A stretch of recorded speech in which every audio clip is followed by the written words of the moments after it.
All right, thanks, Roger. You like cake, don't you? What makes you say that?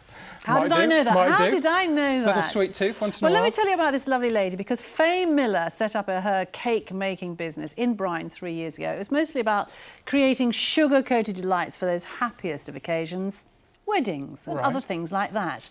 Now she's discovered a new market, and you could say it's at the other end of the process. But is it entirely in good taste? Well, you decide, because here's Sarah Smith. It looks like the most beautiful of wedding cakes until you reach the summit and see the groom has well and truly had his marching orders. I want to break free. I want to break free. Faye Miller's divorce cakes don't celebrate the nuptials, but the decree absolute. Some people seem to just want to sort of shout from the rooftops that they're divorced and they're back on the market. Others just want to end a turbulent period in their life and mark it, and for some it's sort of a cathartic release. It's just nice to have a slice of cake and sit down and chat and celebrate with your mates after what's probably been quite a traumatic time in your life. There were 140,000 divorces last year. The average marriage lasts 11.7 years, and the prediction is that in the not too distant future, 45% of marriages will fail.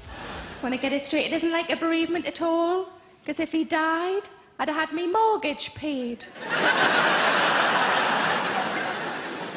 And I could have danced on his grave.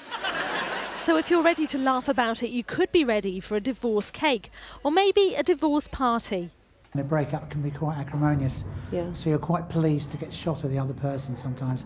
You want to celebrate and have a good time, and we can help you do that. It sounds sad, but it's just a sign of the times, and if you can be happy after a divorce, celebrate it. Jo Wallace from Hove marked her marriage's end with a night out with friends, all of them wearing second-hand wedding dresses. And at this divorce fair in Brighton, they've worked out that with the wedding industry worth around £5 billion a year, there's also money to be made when the whole thing goes wrong. Some people might think I'm cashing in, but I think some people view it more as a just reflection that society thinks it's okay to celebrate divorce now. Nice lady, how long you been married?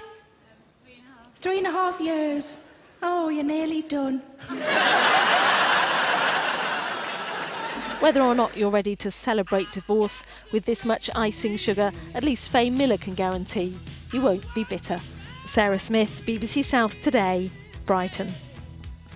I can't think that a divorce party is possibly the happiest of parties, can you? Possibly not. Maybe it is, I don't know. Well, for the Depends on the circumstances, maybe. the person involved, I guess. Yeah, listen, we missed you last week. On Friday, we were both there for Children in Need. Yes. Thank you, by the way, for all the money that you raised. You were coming to the end of your week, treading the boards in the vagina monologues at the Mayflower in Southampton. I was. And How did it go? It was great. I had a fabulous week, along with Anita Dobson and Louisa Litton and Zara Abrahams. We had a great week. And it was brilliant. It was really good. And I was going to say, it was brilliant. lovely to see the audience. And thank you very much if you came along and supported us, because it was really great. I enjoyed every moment of it. I really did. Good. But there is nothing to cheer about as far as the weather's concerned. No.